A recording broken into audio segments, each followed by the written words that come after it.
Today I'm interviewing Dr. Ricky Brathwaite. So I might affectionately refer to him as Doc Ricky. or just Ricky, so you'll get the whole gist of everything that's happening. So Ricky, how are you doing today, man? I am blessed, my friend. Glad to be able to sit down here and talk to you. A lot of my friends don't have that opportunity right now. They have gone on to the great beyond. So I'm glad to be here sitting down talking to you. Cool, bro. So how's life been? How's the music industry treating you, and what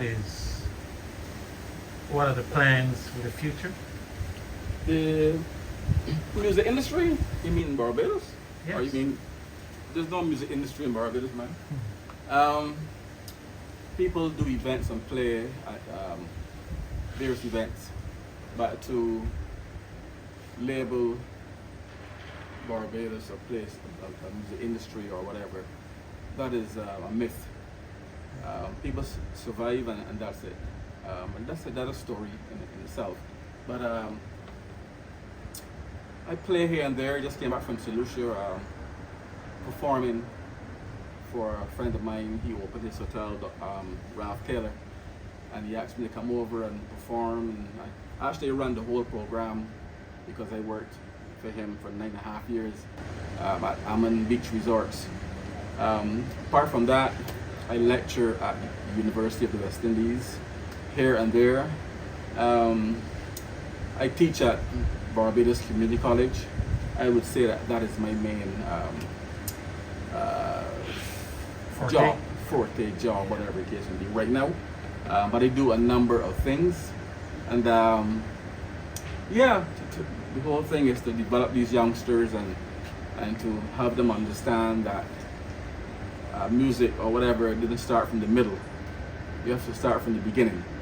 And so I think it's important, it's my calling right now to help them to develop and to teach them a number of things. And that's what I do right now. If I can recall and remember, in the late 60s, going into the 70s, I knew you started your musicianship or trumpet playing in the Salvation Army. I used to see you in Hunt Street at the corner, right by Holders, playing your horn and stuff. Yeah. And the smallest guy in the group with the loudest sound. So, and that has developed into who you are today. Yeah. Maestro. Very much. If you will. Very much. However, when people refer to the art form in Barbados, people say, well, the art form, what are they actually referring to? Well, music is an art form. Dance is an art form. Right. The arts, that's why they call it the arts. It is just that it is not taken as seriously as it ought to be. And I failed to mention just earlier that I also teach at Harrison College. I'm the trumpet tutor at Harrison College. So that's what I do. I try to develop these youngsters. We put a lot of time into academics, doctor, lawyer, whatever. But the truth is that we neglect the arts. Not only in Barbados, don't be confused. Maybe through the whole Caribbean, but only the Caribbean. Not in Cuba, not in the States or else. But we need to be more serious about. Sometimes I teach youngsters at Barbados Community College, and these guys are so talented, and they leave and they end up playing in the hotels and whatnot. The hotels don't respect musicians, and so because there's so many, the influx of them graduating every year, and I'm happy to have a hand in that. They end up playing for little or nothing.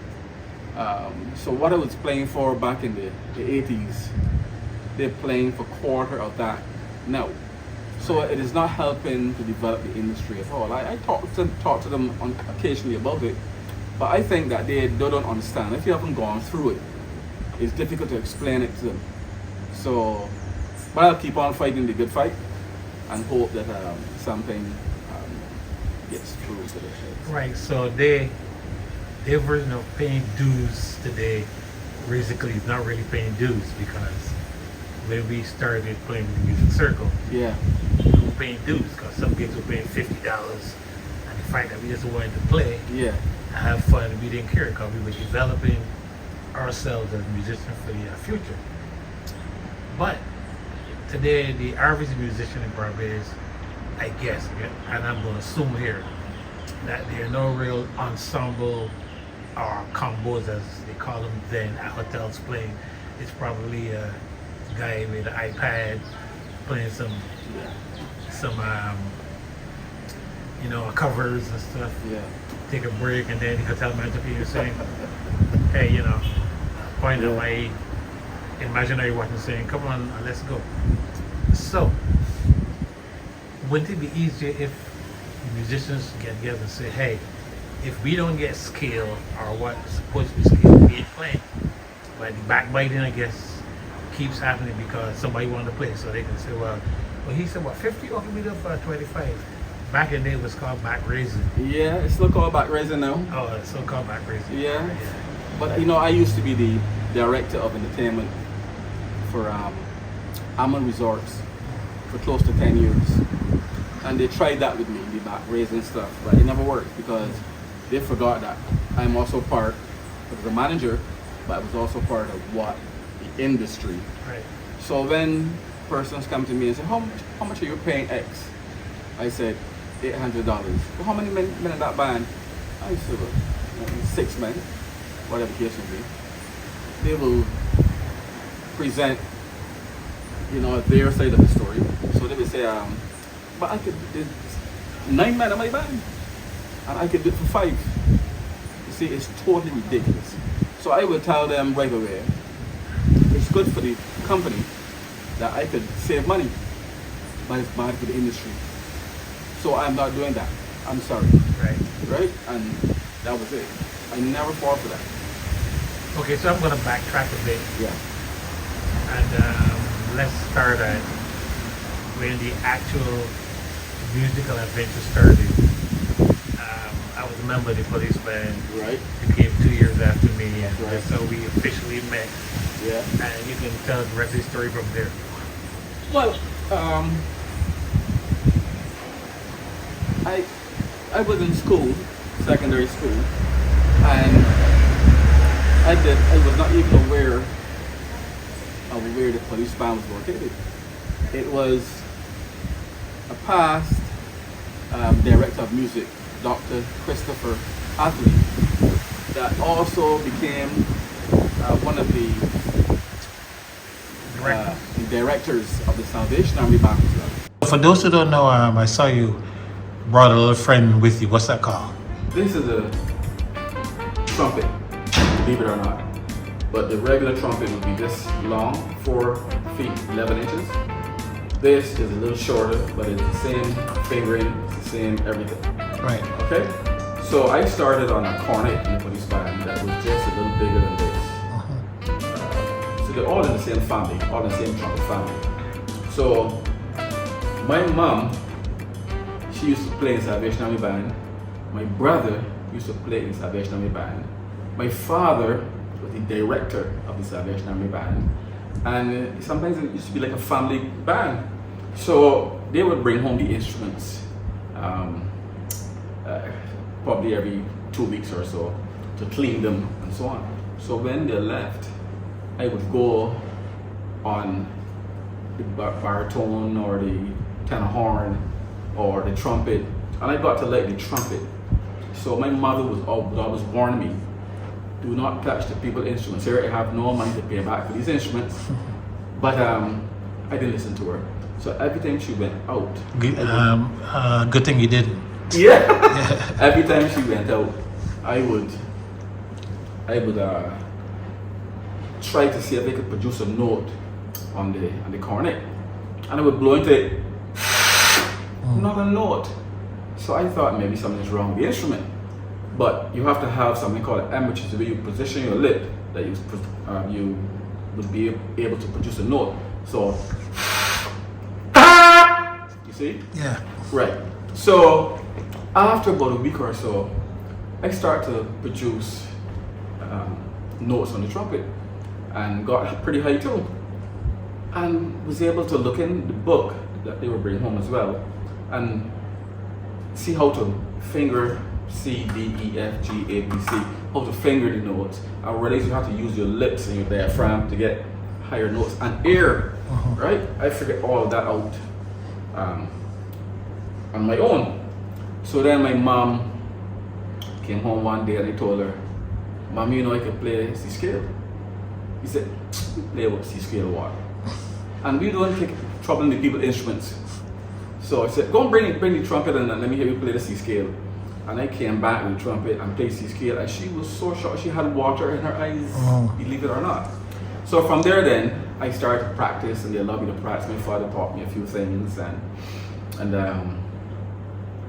I was able to do lessons with him, well, with the church apprentices, and I would be part of that. I was only, 12 years old. And I started to improve very quickly.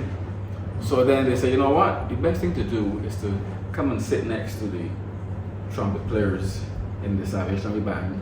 Absorb that. And absorb what's going on.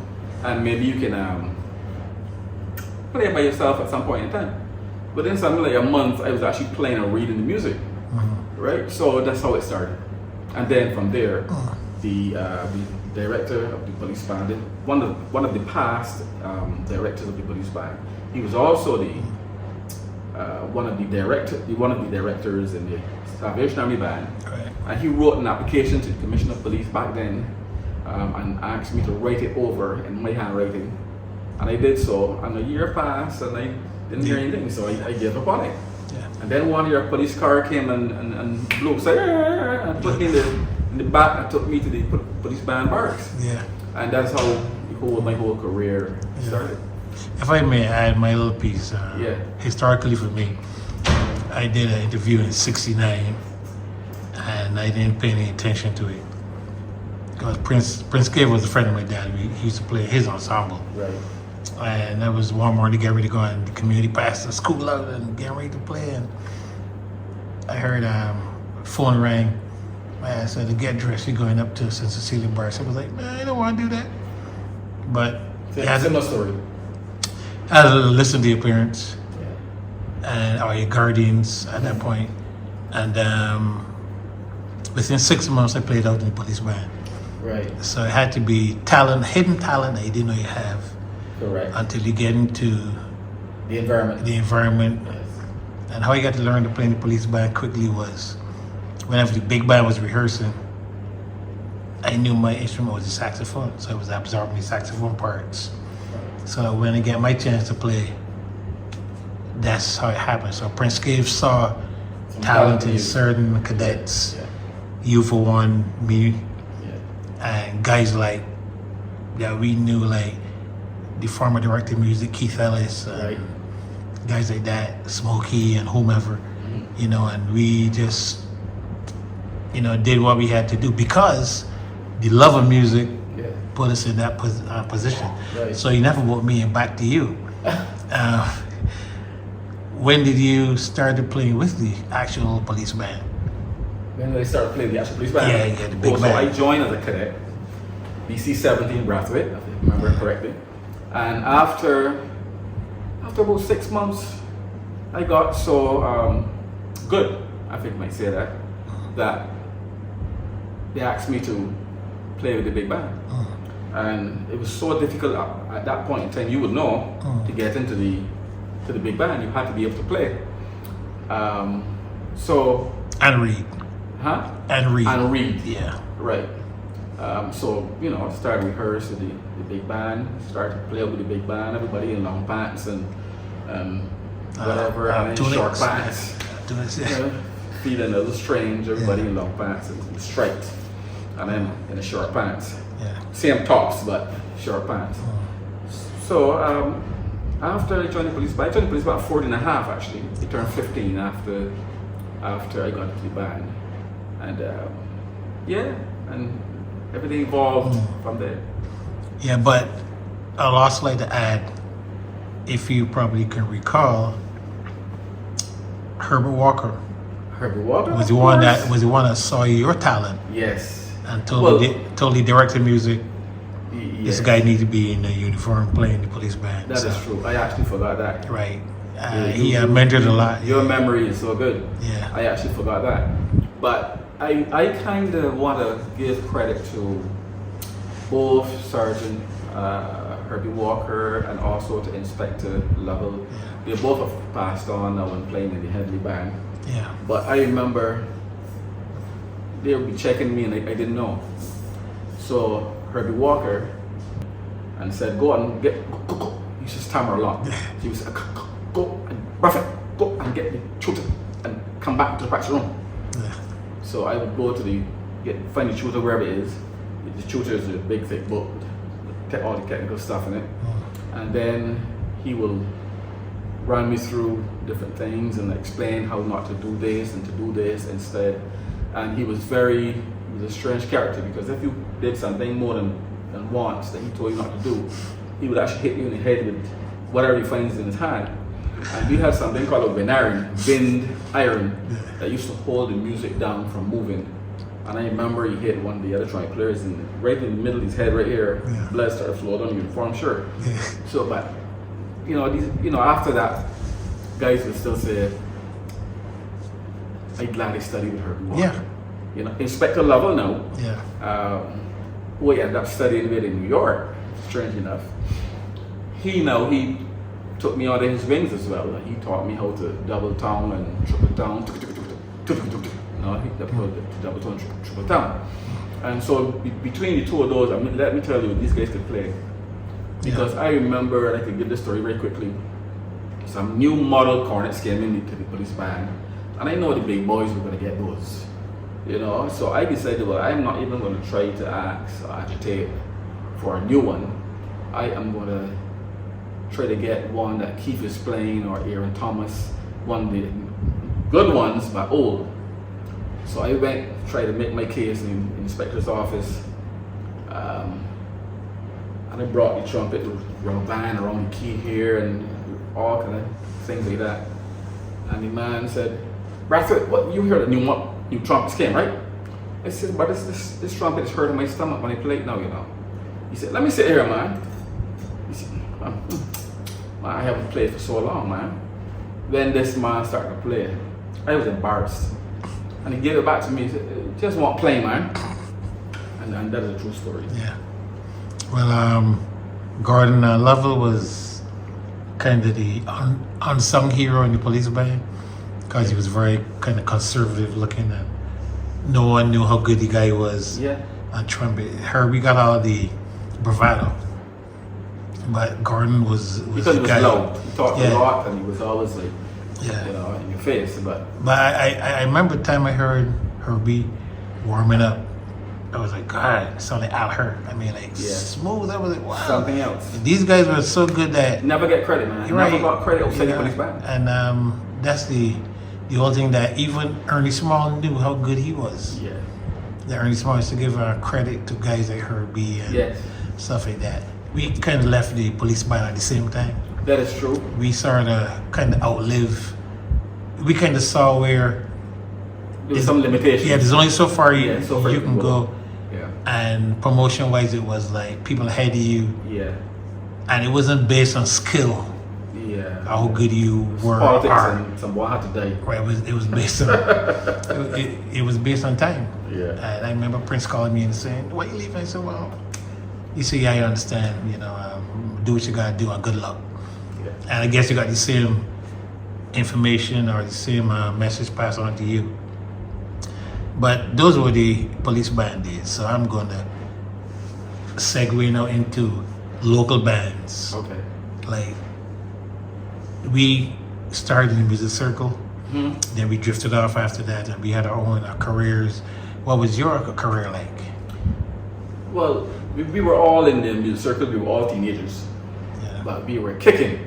Yeah, of course. We had all the top bands in Barbados, very scared. Right. Like the BRC and the outfit. As a matter of fact, that's how we got into the outfit in the first place. Yes. Because when they performed with us, the little teenagers, they had to work really hard, Right. right? So they said, look, we want that little guy Right. in the outfit. Well, that's the best way to break up a band. So I ended up leaving the police band, resigning from the police band, and they tried to keep me in the police band. They talked to my mom and told her I was only 17 years old. I don't know what I'm doing. I have a career here. I could be director of music in a few years, but I wasn't interested in that at all.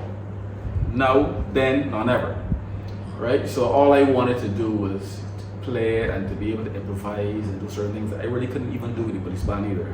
In the police band, I was able to read well, but to improvise like what I can do now was not something that was part of their culture. So I ended up in Canada 3 years playing music and learned to improvise with a group called The Outfit. And I was the youngest member in the band again, very young, 17 years old. And we stayed there 3 years, and then I moved on to Germany. I don't remember if right away, but I spent some time out of Barbados. I lived in Germany 3 years. I lived in Paris 1 year. I lived in Austria 1 year. I lived in New York 5 years, and it was all performing. New York was mainly to study, but I ended up, and through you as well, Jeff, ended up meeting people that could help me get gigs and so on. And then I ended up from there then touring with Arrow, famous Arrow that wrote the song Hot, Feeling Hot, Hot, Hot. Toured with him all over the world. My great memory of playing with him was performing for the King of Morocco in Africa in the palace. It was like a fairy tale, right? Apart from that, I've toured with Sparrow from Trinidad, Grenadian, but I say from Trinidad, with Arrow, with Crazy, Baron, all the top names from Trinidad, Ernie Smith from Jamaica. So I've been out there just, and sometimes people call me and ask me to meet them at the airport. I don't even know who they are, but I would make sure all the time that I have at least 500 US in my pocket in case something goes wrong. And they would say I'd be wearing a black pants and a red shirt, so look for a guy with a black pants and a red shirt and this, and I would just meet them, and I end up in somewhere in the world, you know. And it was strange. I don't even think I would try that now, you know. But my career has been good. I've done a lot of things, traveled all over the world, played with a lot of people. In New York, I played with Joe Henderson. I was about to mention that encounter at LAU. At LAU, Long Island University, which you were there as well. I invited you. I mean, it was a pleasure meeting Joe because he was a big influence as well. But that was something that was unforgettable because Joe was like, and he's very humble. Very, very humble. You know, that's as a matter of fact, some magazine came to interview me after that gig at LAU, and they said, "You think we weren't watching the way Joe was watching you?" Joe Henson came to me after and told me call Queen's College and just let them know, you know, that I'm recommending you for a full scholarship. And I called Queen's College, but I already had a full scholarship at LAU, but I just wanted to see. And when I called Queen's College, not Queen's College in Barbados, Queen's College in New York. When I called Queen's College, the guy said, "Just come. I don't even want to hear you play. Just come, we'll give you a full scholarship." But I already had a scholarship and signed a contract or whatever it was I signed. So I couldn't break that, you know. They were all good schools anyway. So. Well, maybe I missed the list of people you called, but forget to mention one name, Eddie Grant. There's so many. How big of an influence was Eddie Grant on you? Oh, big. Or vice versa? Big time. Eddie Grant. I used to watch Eddie Grant. You know, all the Gabby's big songs, or Griner, all the big songs coming out of Barbados, coming up from Eddie Grant's studio. I played on, including Eddie Grant's personal album. And he would always tell me in the studio, Ricky, you're very good, but you don't dance. You know, and I'd be like, what this man talking about? Don't dance? You know, and I remember when I was doing boots. Da da da da ba da da ba da da da ba da da da. It took me 30 minutes just playing that line alone. I mean, I was paid for it, but the point is that he'd be like, Ricky, come on, Ricky. And I'd be asking, what is wrong with it? It's not dancing. I couldn't understand a word he was saying. You know? And everything I'm telling you here now is in my doctoral thesis. Right? I gave him all the credit. So anyway, he recorded what I thought was a good track. And he has all the digital stuff there, so he put my name on it. This is Ricky's track. And he told me, go back in now and do what I want you to do. I said, no problem. It's one thing, I always listen. I went back in the studio, in the performing booth, and he said, just move from side to side now. And I want, da da da da da da da da da da, whatever. And I did it, and when I finished, I said, it's the same story. He said, no, it's not. Come in, it's not. Right? I went in, and he played the one that he liked. No, he played the one that he asked me to do. And I said, I'm not going to tell you, he said, I'm not going to tell you which is which. Right? Tell me what you think about this one here. I said, nice, man. And he put on another one, and he played it. And I said, my Lord, delete that. Erase that. He said, but that's the one you like. You see? So production, so I learned most of my production techniques from Eddie Grant. I learned how to phrase apart from in Martinique. Because I encountered a similar situation in Martinique in the 80s. In Paris. I went over there from Martinique with Luther Francois and Clarence Joseph. He just passed away a couple of years ago, trumpet player. And we went over to Paris to the studio to do a few Zouk songs. And I could look in the recording booth and see the engineer and the producer doing like, and I said, something is wrong here. They don't like me. They don't like me. Right? So they called me, Vicky, Vinci. Right? That's French for come inside. So I went in and they asked me in French if I hear Zouk or Cadence, if I know about it at all. I said, well, I'm from Barbados, it's an English-speaking country, and they hardly play any French music. He said, listen, you can play. You're one of the best trumpet players we've ever heard up here, but it's not, feels wrong. We're gonna put you in a room for 20 minutes listening to music, and then you're gonna go again. I said, okay. And they put me in a room with all these Zouk music and cadence. And I figured out culturally what they were doing. All right? Sometimes short phrases they play ahead of the beat, and long phrases they played behind the beat. So then I went back into the studio. It's all part of the culture, you see. And I went back into the studio, and I could see them in the booth now doing so. Look. I said, okay. They called me back in and said, this is it. They start speaking English now. Right. They said, this is it, Ricky. Go back and let's finish this. And we did a couple of songs, and it was something else, right? If I can reference the band, Luke Leandri, which is a band from French, I think it might be in Martinique. Guadeloupe. Guadeloupe, actually, yeah.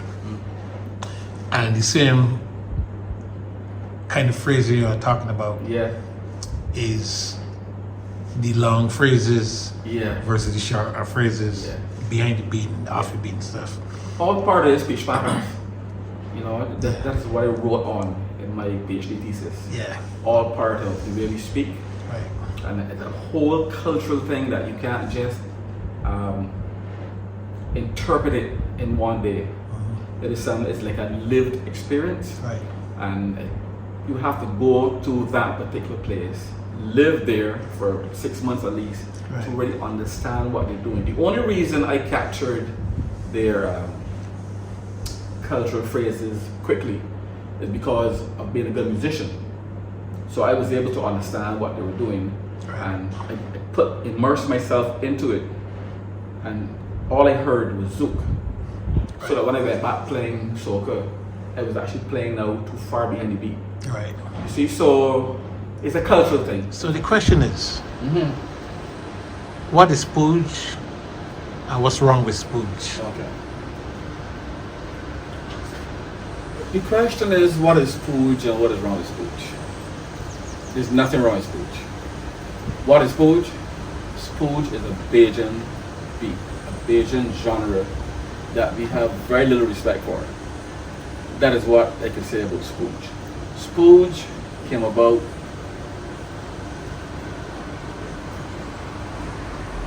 or came out of a number of different genres like Jamaican music, R&B, and Bajan dialect, Bajan culture, whatever it gets to be. That's back in the 1970s or so that started. Jackie Opel was the engineer for that. All right. Bands complained back then that the monotony of the cowbell, tut-tut, tut-tut, tut-tut, was boring. Now, when I listen to reggae, there's a strum like chink, chink, chink through a whole song that is not boring to me. But we do not like our own stuff. That is basically what it is. Bajans do not like their own stuff. They like to copy everything, right? But when I traveled with the Draytons too and different and the outfit and whatever through the Caribbean, spooge was big outside of the Caribbean, outside of Barbados, but not in Barbados. So that when we went to St. Lucia to perform at one point, we had no spooge sounds in our repertoire. And the people were saying, "We're gonna play spooge." So we actually turned certain songs, certain pop songs, into spooge just to satisfy the audience that night. Right? The same thing is happening now with bashment. Now people would tell me, a man of your ilk talking about bashment, but the truth is the truth. Bashment is Bajan. It is Barbadian right through. Dialect, rhythm, everything. As a matter of fact, when I interviewed one of the members from Marshall Montana's band about bashment, he said to me that the government of Trinidad wanted to do bashment and wanted to introduce it to Trinidad. And they hired him to teach the musicians and the singers and whatnot how to phrase and whatnot. They couldn't get it done. You know why they couldn't get it done? Because it is Bajan. Which is unique. It's unique. It's the same thing for Calypso. Up to this day, we don't sing Calypso properly. Very few. Right? But the reason for this spooge question was, Yes, I already knew the answer. I understand. I wanted your take on it because of the cultural environment you're in now and Right. teaching and stuff like that. Right. However, the cowbell factor was, it was mixed too far to the front. Maybe. Right. Maybe it's too loud. Some of them mix it so loud that as soon as the song started, you hear ta-ta, ta-ta, ta-ta. Which is nothing wrong with it. Yeah. It just was so prominent Yeah. that it took away from the vocal. Took away from everything. Right. So this, So the engineers to blame. I think that's why I got people annoyed at what's this ta-ta, ta-ta, ta-ta, which is the rhythmic structure of spooge. Yeah. But if you go back and you listen to Jackie Opel's version of spooge, the cowbell is not playing what you hear after. Exactly. It is not playing on the same part of the beat. Yeah. So we misconstrued, we interpreted what Jackie Opel was trying to achieve in the first place. Exactly. Go back and don't listen to me. Go back and listen to Jackie Opel's old songs, and you will see it was not pop up. It may have been pop up, but not the same place, not the same part of the bar. And it wasn't continuously. And it wasn't continuous either. Truly something, which meant that songs or rhythms can be improved upon. Yeah. However, when you go to the basics of where the song derived from, that's when you know, well, okay, if I'm gonna play jazz, which is jazz is a culture. Bebop is a language within itself. That's correct. And if you're not part of that bebop language, you can't get to play. You can't get to play, so you have to be part Waste of it. Time. You know, you might find yourself repeating licks that you figure, oh, I played before, but I It's can a get away language, with you it. see? Yeah, It's a language, right? And if you don't understand the language, how can you talk it? How can you speak it? But it's a language. Suppose, you know, yeah. I went to Jamaica House and performed with the BRC when they used to have the heads of government conferences. Right. And we were in Jamaica, so we played 2 Spooge numbers, original Long Way Dreams too. Bob Marley was in the audience. Right. And he sat down and listened and was impressed that this beat that Jackie Opus the car, he knew the remnants of ska and stuff was part of Spooge. Yeah. And he sat down and said, "You guys are good, man. You know, we did a good job." He was impressed. Yeah. And then next day we ran actually bass player by the time Bert, he went and bought some Bob Marley albums and started getting into Catch a Fire and finding out what Bob was really about. Cause the guy was sitting there in the audience just like a regular guy listening and going like, had another group called like the Saba, reggae group, you know. So and then a Guyanese group. So it was a fun time. That was 1975. Okay. But let's get back to you now. Okay. When you teach on structures of music, cultures of music, what's your approach? Cultures of music. Yeah. Well, the first thing they have to do is to identify the music. So some people don't even have a clue about what is spooge, what is reggae, what are the ingredients that make reggae or spooge and that type of thing. So you have to introduce the people first to the music. Then from there you have to break it down. I can't do that in 2 minutes. You have to break it down over, so these courses are like over 3 months, 4 months period.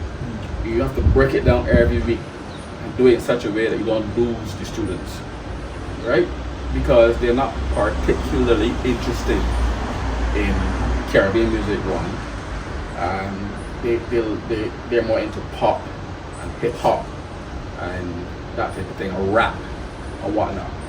So I do things with spooge or whatever and put rap in it. That brings the attention in, and then you get them like that. Instead of trying to force it down. Like this is the history and this is the history.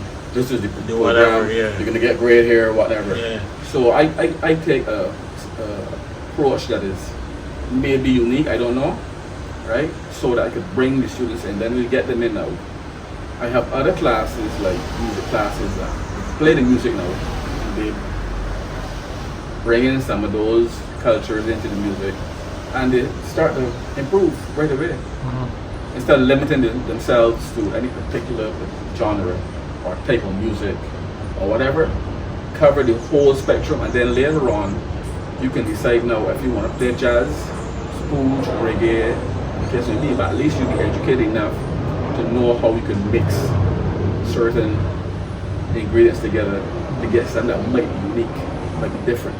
Right. So that's why I approach it. I'd like to add that we're doing this interview in Barbados, my home and the home of Ricky Brathwaite. But right now, I'm a tourist, he's a resident. So I figured this was a good time to capture this interview because you never know when that time comes when we might get a chance to do it. So Okay, I noticed your resume, and I've seen you produce and arrange for a lot of local artists. I have arranged over 1,000 songs um, from all in the 80s. So I can't remember. I could probably remember the ones that impacted me. Right. Yeah, prominent ones. Yeah, the prominent ones. For me, might not necessarily be public. 1987. Let's start in 1985. I arranged a song called South Sea by Michael Ford. He used to go by the stage name of director. And South Sea to me is still like the anthem of Barbados. And then I produced it. Also, Bumba, 1987. I remember Bumba coming to me because he was influenced by some people telling him that he should change the song, but it sounds like it's another song that they heard somewhere else. And he came by my house and he was adamant that he wanted to change the song and whatnot. I remember telling him, I remember taking out $500, putting it on the table. He brought his girlfriend with him there. And I said, Bumba, if you do not win the crown, that $500 is yours. If you win the crown, you have $500 from me. You have the crown in the palm of your hand. And you're fooling around. Alright? Bumba ended up winning the crown, but we didn't bet because after he saw that I was putting my money where my mouth was, he changed his mind one time and said, look, I sing these songs. And he won the crown. Yeah.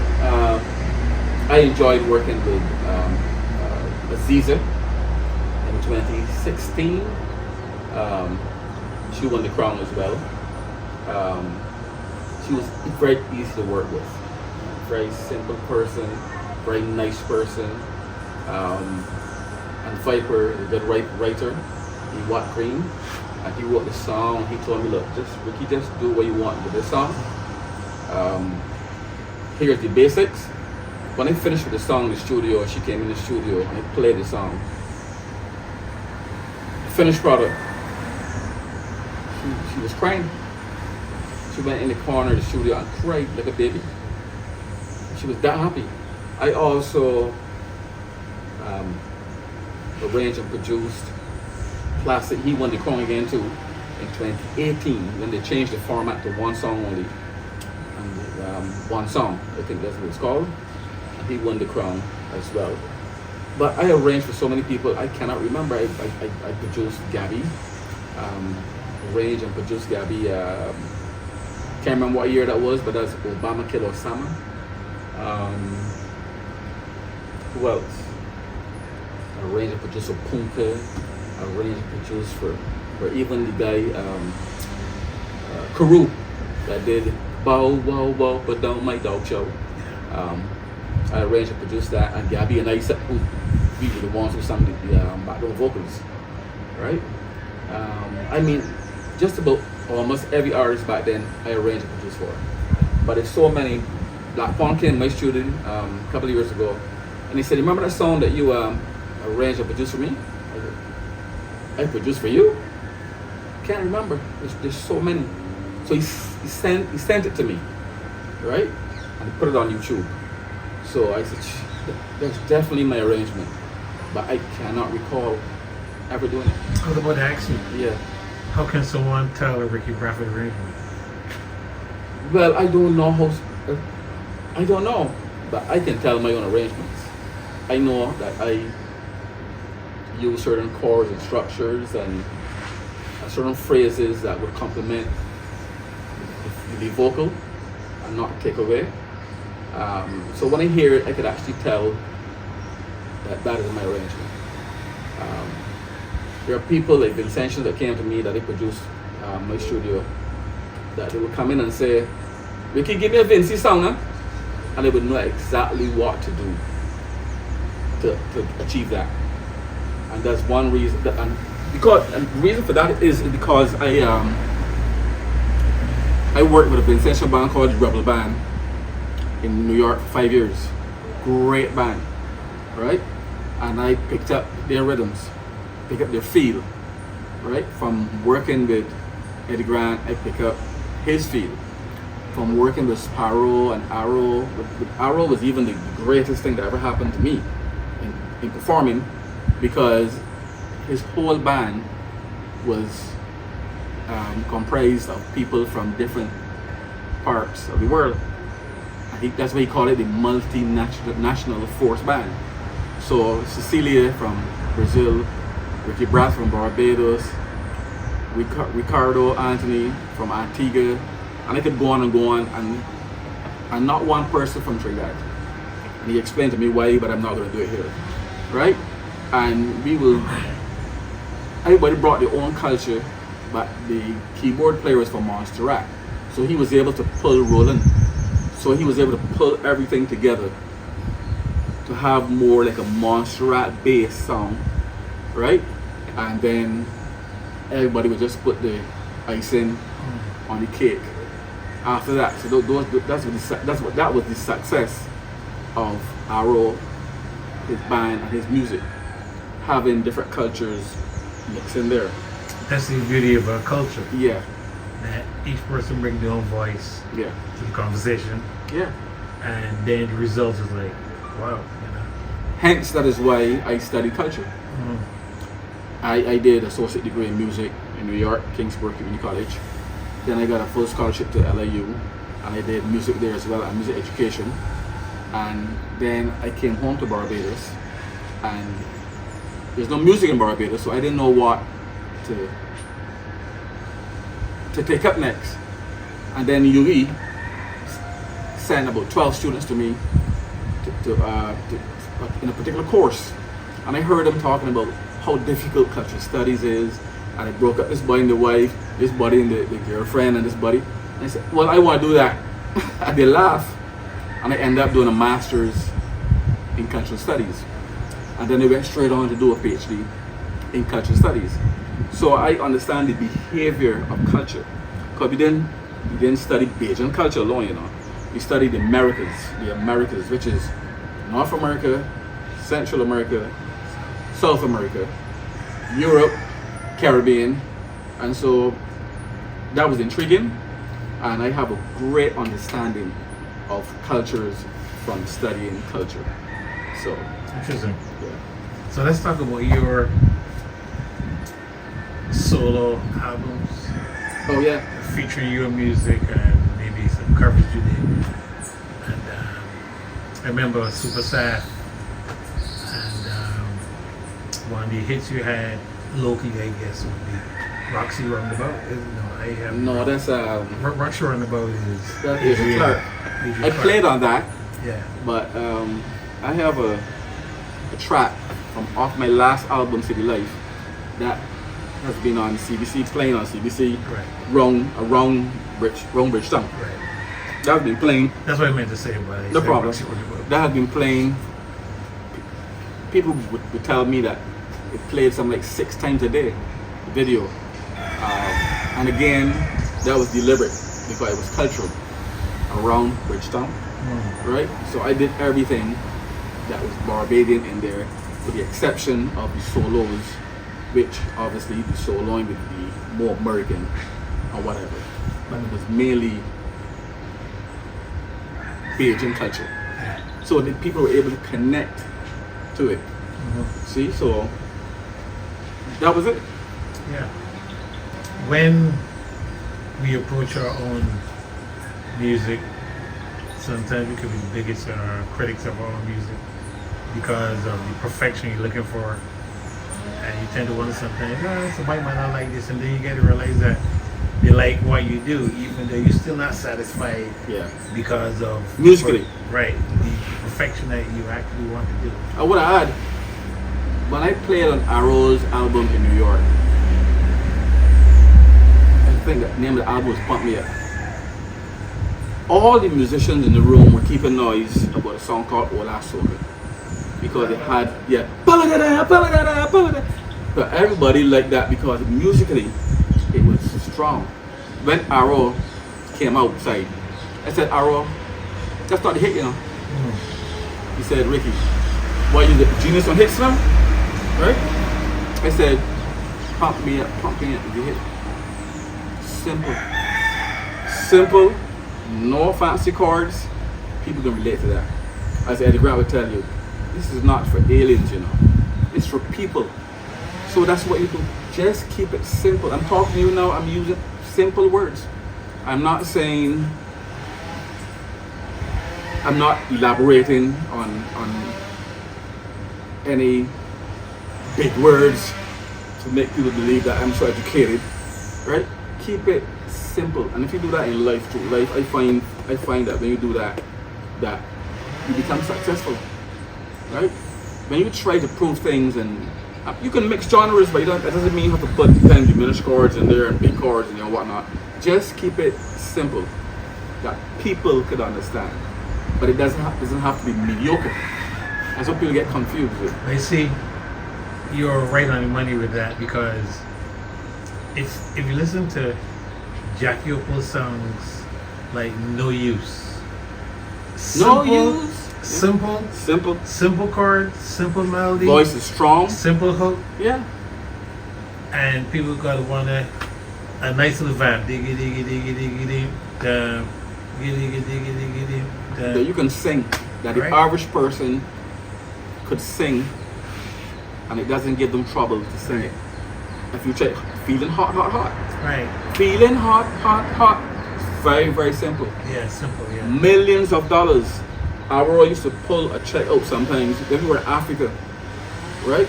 Our would, Ricky, come and show you something, but he would put out a royalty check, 150,000 US for his song Hot, Hot, Hot being featured in Miss Universe for 3 minutes. Not 3 minutes, for 2 minutes or a minute and a half. Yeah, but I learned. And that's only one check. Yeah, but I learned the simplicity of writing as a writer and composer that from Lionel Richie. You listen to his music, and even though Stevie Wonder might be a little complex with his Chords, songs and chords and stuff, the melodies are so memorable. If he goes off into something that might sound a bit obscure but still memorable. But that's what makes Stevie Wonder genius. Because Stevie Wonder's chords and chord progressions are difficult, but yet he's able to have a simple melody going across those complex chords. Exactly. That is not easy to do. Babyface does it as well. Yeah. It is not easy to do. Yeah. You see? As a composer, sometimes you get stuck for like trying to write something. You go to your keyboard and you go like, man, nothing can come in today. Writer's block. Yeah. Yeah. Yeah, which is a kind of difficult at times, but Because you're pushing too hard. Well, I'm gonna mention a local trumpet hero that doesn't get his due, and that would be Ernie Small. Really? You gotta go, you know. Yeah, I know he passed away. And Ernie Small was one of the few guys who were very melodic in his improvisation that I had to laugh on. Like Raul Jeffers came from Germany, and he was the hottest thing in town at the time. And people pushed Ernie aside because it was like new sheriff in town. You know how it is. But Raul's approach was not necessarily fluff, but a lot of high notes and playing fast runs and stuff. But melodically, Ernie was the guy who could actually tell a story when he improvised. So Ernie had a way of talking by saying, you know, when new lamb in town, everybody's want to rush to buy it. Yeah. Then when they realize that it didn't taste so good, they don't buy it anymore. So obviously, when he played and Raul played, people get to realize, wow, there's something different about this guy versus the new sheriff in town, allegedly. So I would just like you to, and if you remember, we did a gig years ago at Music Circle, and it was at one of these little hotels going past Hastings, like after the police station.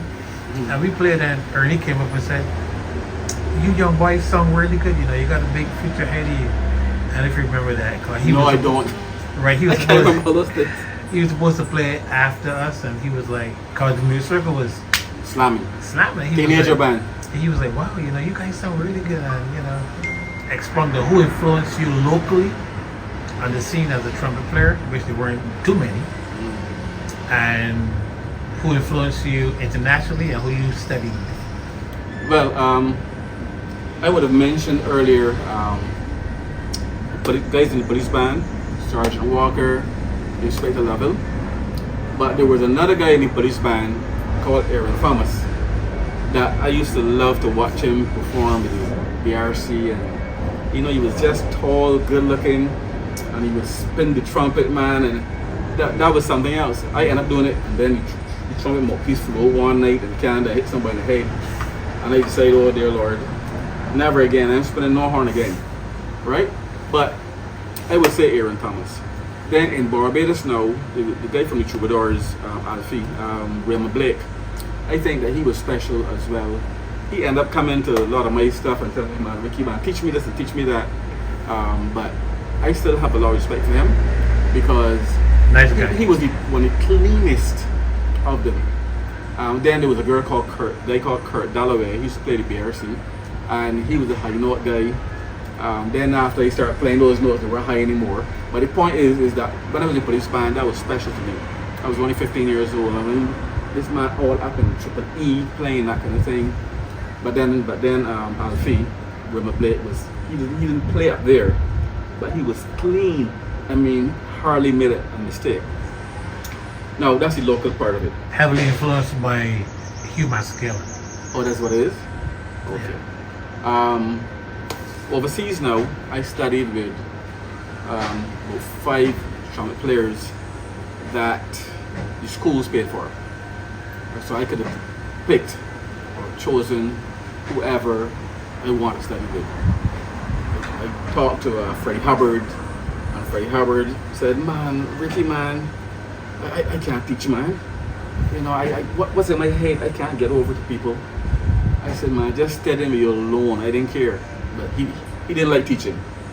So I ended up studying with a guy called Jimmy Owens. He was a popular guy in New York.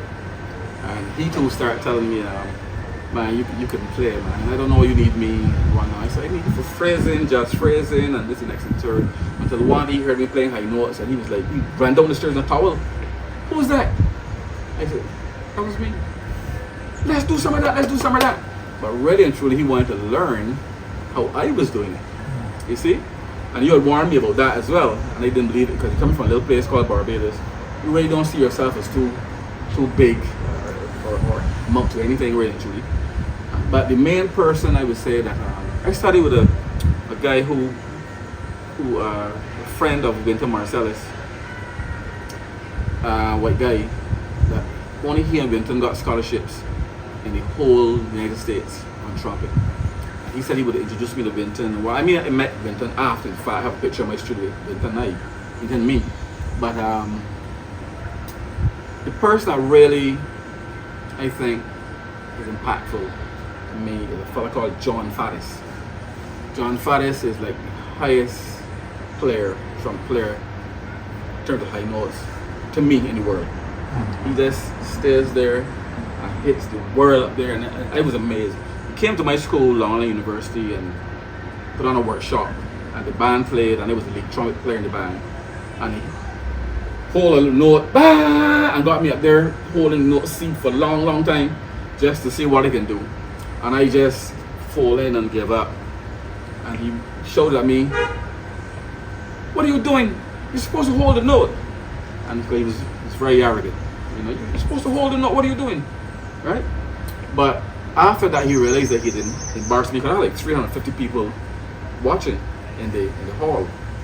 So he realized that he had embarrassed me, and he called me over. He had a slick little red car, and he called me over and he said, Ricky, come here, man. But I wasn't going to go because I felt like he was a little bit too, you know, he didn't have to do what he did to me. But when I heard him, look, I had a microphone in front of me. John Faddis was in front of the band. And when he started to climb those high notes, I was so amazed, I stopped playing. Scary. I stopped playing thinking maybe, That must be a whistle or something that somebody playing, a penny flute or something. He was that high. I was already playing high. He was playing an octave above me. But I did not realize that he needed my support at the bottom to maintain his high notes. But when he stopped the whole band in front of the 300 and whatever people and cursed me out. And told me, you're from the Caribbean, right? He already knew that, you know, but he wanted to curse me out. You from the Caribbean, right? I said, yes, sir. He said, but I think the sun may have gone to your brain or something, you know, and he started to let go of me, man. But he came to me after and he said, look, I'm going to teach you. He felt so terribly about what he did. I'm going to teach you free. I'm going to even work on your pigtail. That's what he told him. I went to New Jersey, he was living there, studied with him, and all the stuff he used to do back then, like, and my face all, right, no effort at all, right? Just from using your diaphragm, and the air is passing through there. The air, using air, right? Air technique, rather than using power on your lips. Get tired after you play 3 songs. Right? So I think that he impacted me more than all the others. But I studied with three classical players, because you need to have that classical background. 3 white guys. Then I studied with Jim Ewings, a black guy, Johansson, John Fares, a black guy, and another black guy too, can't remember his name. John, Slade Hampton, trombone player, right? But John is a very tall fella. John is like 6'5". Yeah, I met John before. Yeah, you met him? Yeah. So when he played, when he's squeezing his stomach like this and he hit the note, I gotta work 3 times as hard. That's him. And he doesn't cry, even playing effortless. Right? So that's why I'm able not to play effortless by using air pressure as opposed to lip pressure, and then all the muscles around here collapse. Right. So John Faddis is the man. Yeah, well, for the folks who don't know about John Faddis, he's a Dizzy Gillespie protege. And Dizzy actually had him on his tours, that when Dizzy's chops basically started to break down, John was the guy to play the upper registers of songs like, you know, bebop and different things. So. But John's a nice guy. He's just a little arrogant at times. Arrogant, but that's what they say about all trumpet players. They say that all trumpet players are kind of crazy. You know, because of those high notes may have affected some part of our brain. Frequency. So I don't see it, but I've been told that outside of Barbados, you know, John has been told so. Our tour Sandoval has been told the same. So maybe we all crazy. So far we've had a lot of stuff we spoke about historically, going back, reminiscing. In most cases, some people write books to form or carve out something in history that people can read. For those who don't know who Dr. Brathwaite is, so any books on the horizon?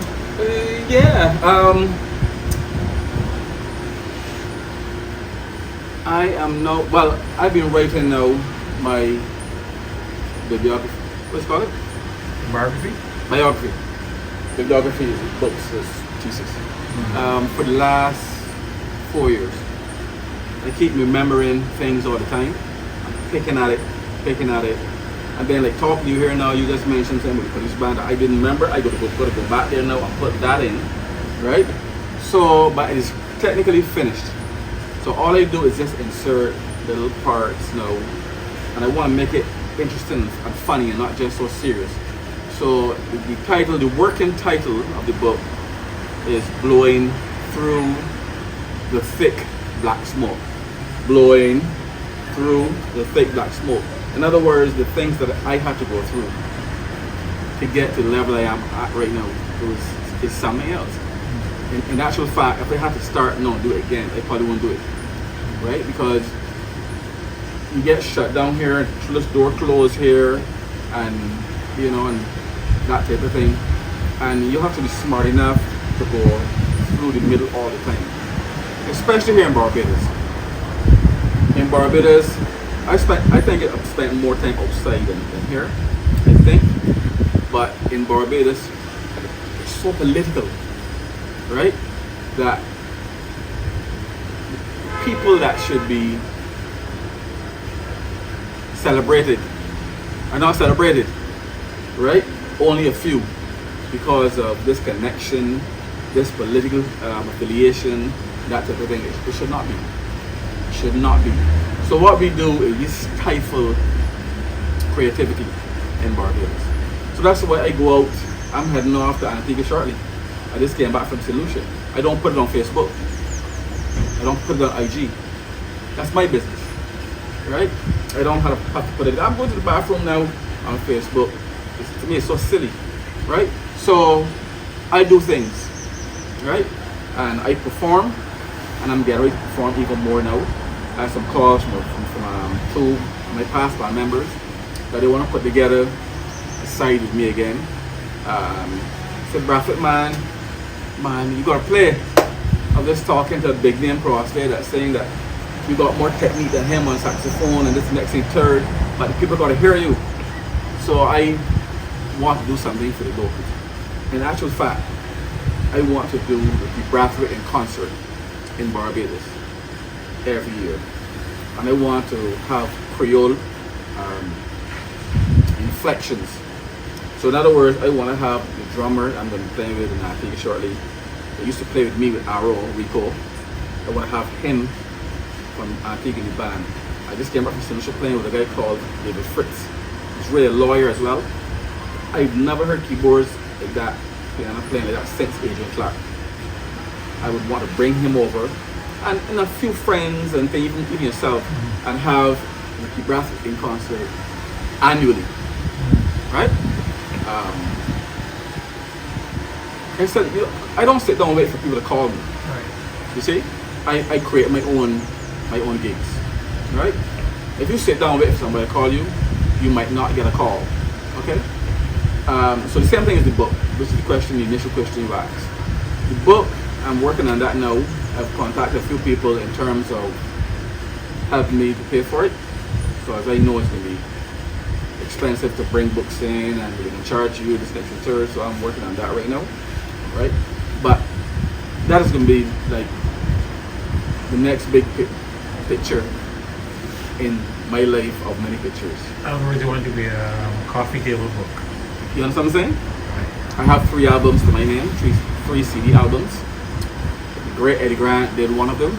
I did the other 2 in my studio, and I want to work on a 4th. So they don't sell.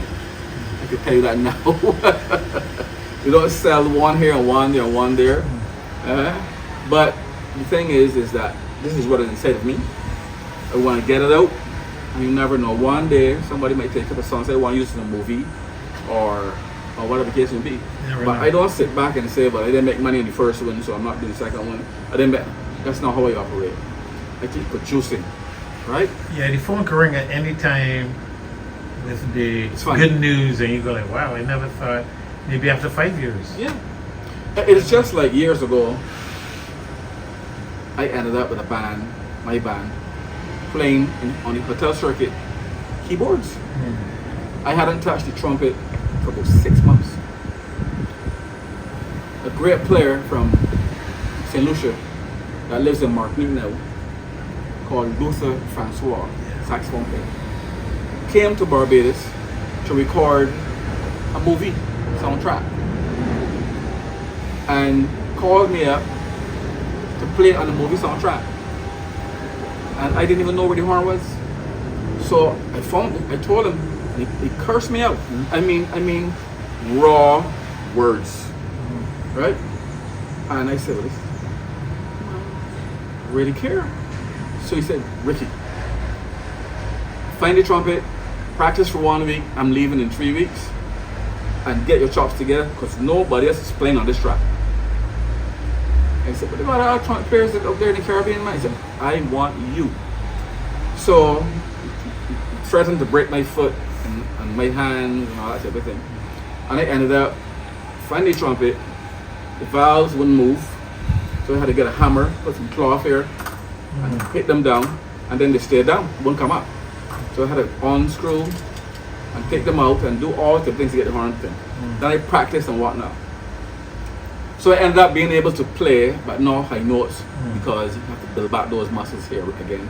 But fair range, but not the high notes that I play these days. So anyway, he said, ready for you. So on this section here, use the Dorian scale. Who? Never heard of it. That's why I teach now, by the way. A jazz scale called a Dorian scale, the second degree of the scale. And I was like, Dorian scale? So he taught me the Dorian scale, right? And I played over the Dorian scale. Now, I went to Martinique years after, in the 80s, to be part of the inaugural jazz, West Indian jazz band, of which he was a writer, composer of the same band. I took a few musicians from here down with me on the police band, and that was an experience in itself. And he played the soundtrack for me, and I was like, "You sure that's me?" Thing sounded so good, right? Now you see that Dorian scale. When I went to New York, that Luther Francois taught me. When I went to New York, little guy came out with some little small little peepers and said, "Back the piano, play certain chords." I recognize the chords. He said, "Good ears. Now improvise over these chords." That same Dorian scale is what gained me a full scholarship to college. Now, how come the man didn't call another Dorian scale? How come he called D Dorian and not C Dorian or F sharp Dorian? Called D Dorian and figured that I know all the Dorians. Yeah. Right? And that scale. After he said to me, "Mr. Brathwaite, you're above college level. We can offer you a half scholarship." I said, "Great." And he gave me a bill to read out whatnot. When I went home and opened it up, a half scholarship was 95,000 US. It's a half scholarship. So I was staying with a young lady, my roommate, and she said, "Well, call them and tell them that you can't afford it." And when I went to take up the phone the next day, the phone rang. It was Mr. Bob Aquino, the chairman of the music department at LIU. And I said, "I was just about to call you." He said, "Oh, you go first then." And my roommate, Avi, was telling me, "Let him go." Right? I said, "Oh, no, it's okay, you go." He said, "What I'm calling you to do, we just met, the board just met, and we're offering you a full music scholarship, 4 years." Well, the phone dropped out my hand. I took it back up. It's not a joke. The phone literally dropped out of my hand. I took it back up. He said, "We're going to give you a letter confirming that you will begin from September 1991, fall of 1991. That same Dorian scale. Then I began to learn all the other scales after that. Right? So. Musical fact. Yeah. For your students who plan to exploit or learn about the Dorian scale, best example of the Dorian scale is So What? Miles Davis. Yeah. That improvisation is total Dorian. No violations, no half steps in between, all Dorian. Yeah, I use it. Yeah. I use it. Yeah. Amazing piece of improvisation. I use that when I'm teaching modal. When I'm teaching modal technique. I use that and use Miles. Because no, Miles had moved through a number of different he changed the face of almost everything. He's a modal freak. Yeah. Plus everybody followed after. Right, plus Wayne Charlotte was beyond modals. Beyond modal. Yeah, he was post bop. So I see but of course we have a BCC, Barbados Community College, is a brilliant course, right? Brilliant course. I wouldn't be there if it wasn't. Right? So the students coming out of BCC play the tails off. So who do you see as young trumpet players as your next, or let's say the second coming of Ricky Brathwaite, if you will, or there are a few, but what I've observed in Barbados is that we get big too fast. I've been hearing from the time I was 15 years old how bad it was. If I had allowed that to consume me, I don't know where it would be now. You gotta humble yourself. That's why I travel all the world playing with other people. Some people could play it better than me. In New York, some trumpet players played better than me, but they called me. Right?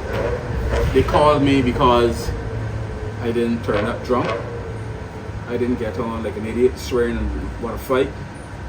Always on time, half or at least before the gig.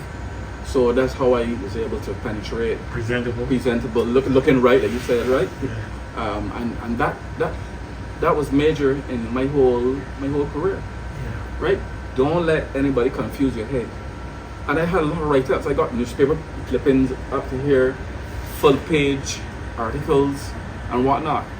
But you have to know who you are, right? And stay with who you are, and don't have an exaggerated opinion of yourself. Don't care what they say about you. I remember Eddie Grant when he called me in New York. I was studying. Eddie Grant called me in New York. I said, "Man, stop studying. I'm gonna make you a millionaire. Come home and let me record you, make you a millionaire." All these things could have gone to my head. I still stayed and study anyway, and he still ended up doing my first CD anyway, right? Super Saf, and you know that we started Super Saf in New York. Yeah, but it was Super Soccer. Eddie Grant has a brand called Saf, so he changed it to Super Saf and not Super Soccer, right? But all these things could have swallowed my head to the extent that I don't even know my name, right? So I'm like, even you see the doctor thing, you call me Ricky. Everybody knows, right? You don't have to be so formal all the time. If you're going to with the programs, a little different on TV, right? But you don't have to be Dr. Bradford, that my students do that. Even they, right. Them don't do that. They just call me sir. But you know, speaking of Eddie, I remember a couple years back or more, we went to his house. Yes. Gabby, myself, you, and we sat down talking to Eddie, giving the whole history. Yes. And the only downside is I have still photos because he didn't want any video of it. Yeah, he doesn't like it. And he figured that, well, not necessarily exploitation, which it is really, if I decide, well, I'm going to post a video with Eddie Grant talking about history of whatever, which he had a wealth of information. Oh, man. Everything is still here in my brain, pointing to my head for those who can't see. Yeah. And knowing that this guy did it all, he's humble. Yes. And that's the only downside of that interview, or rather that discussion we had, which went on for a few hours. And I remember. Yeah, touring his house and stuff. Right? Yeah, and his house is not small. Right, you know. And I'll say the house is several cars. Yeah. Top of 9 cars. So you would never know. Exactly. Because he drives a mini moke. Right, yeah. He drives a mini moke, he has his hat on. Yeah. I know this is not about Eddie Grant, but he influenced my life to that degree that I could keep humble, keep above water, and not behave like you have you're Rihanna. And not even Rihanna behaves like that. Right, yeah. Well, right? You see, once you know who you are, you don't have a problem. And once you believe in who you are, yes, there's nothing to prove. Yeah, that's why I don't post a lot of things that I do. Nobody knows what I do. In the pandemic, a lot of people called me that never called me before because they want help now. So they're trying to figure out how I'm surviving. You see? Yeah. So, but this is how life goes. I mean, this is life. Yep.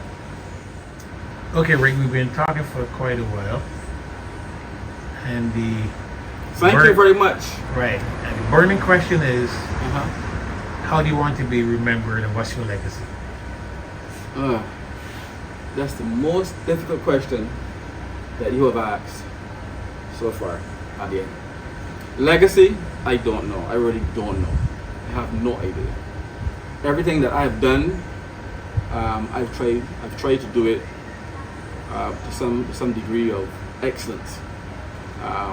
years ago I thought about a lot of money and so on. And as I got older, I started to focus more on craft and excellence in everything that you do, rather than money. And the money comes without fighting to get it.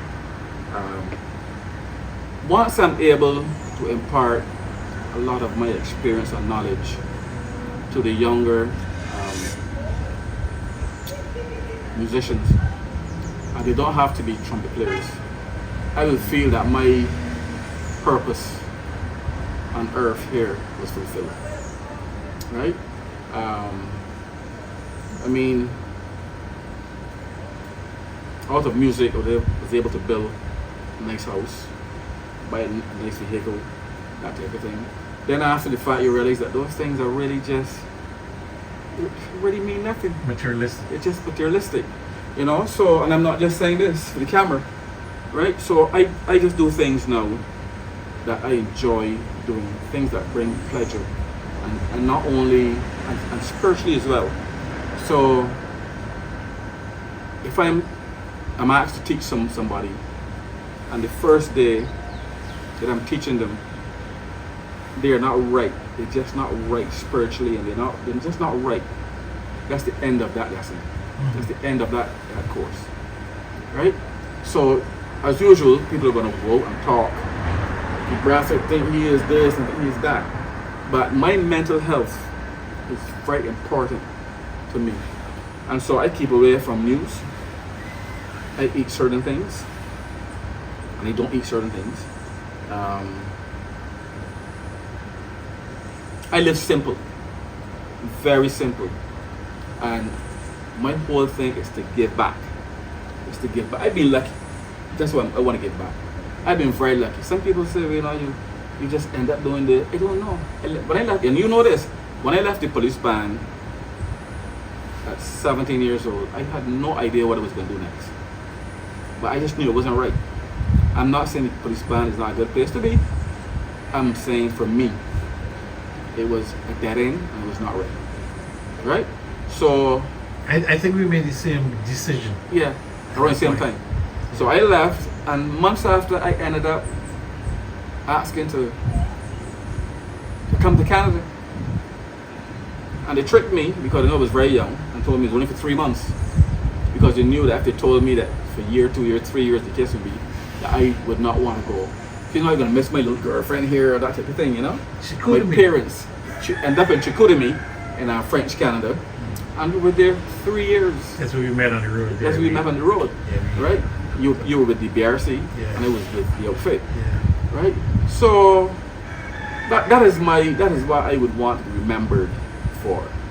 Someone that you could approach if you had a problem, someone that you could approach if you wanted information on anything music related, and I won't be selfish and tell you I don't know what I know, right?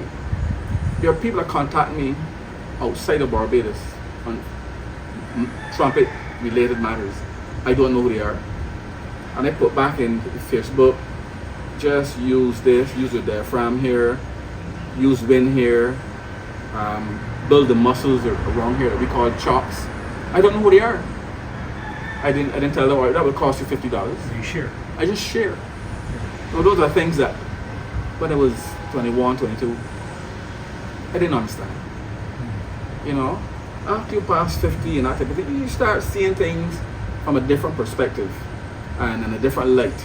And I think it's called wisdom. Yeah. You know? So that's what I would want. And I would want to end this video by saying Ricky BRATHWAITE is a no-nonsense person, very humble though, right? Loves to share, right? And would want to be remembered for those elements. So in closing, even though we said that before, one more question. What's the most misunderstood or misunderstanding factor for you that people think they know but they don't know? That I don't talk much. I have to get comfortable with someone before I start to crack a Express joke yourself. and open up and express myself. And some people may, because I'm a good musician, some people may see it as Arrogance. arrogance. Who the hell he think he is? But I just stick in my lane. I keep in my lane. I'm writing a song on that now. I like to stay in my lane. Right? If you want to come in my lane, it's fine.